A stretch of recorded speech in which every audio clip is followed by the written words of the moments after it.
DPO Gujarat Syed Ghazanfar Ali Shah की circle अफसरान और SHOs के साथ क्राइम के हवाले से अहम मीटिंग।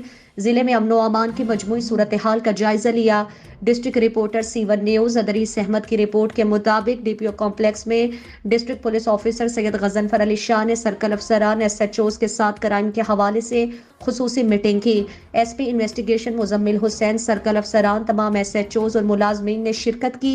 DPO गुजरात ने ज़ेर तफ्तीश मुकदमात, मुजरिमान, इश्तिहारियों की गिरफ्तारी और मुनशियात के हवाले से तमाम अफसरान की कारकर्दगी का फर्दन जायजा लिया। DPO ने नाकिस तफ्तीश और कारकर्दगी के हामिल अफसरान को शोकाज नोटिस जारी किए, जबकि अच्छी कारकर्दगी दिखाने वाले सर्कल अफसरान जिनमें DSP city Parvez Gondal, DSP Kharian Mian Mohammad Riaz, DSP Sadar Mohammad Akram को तारीफी सर्टिफिकेट दिए। DPO गुजरात ने तमाम अफसरान पर वाज़ेह किया कि बदमाशी और असलहा कल्चर किसी सूरत बर्दाश्त नहीं किया जाएगा। उन्होंने मजीद कहा कि करप्शन किसी सूरत बर्दाश्त नहीं की जाएगी।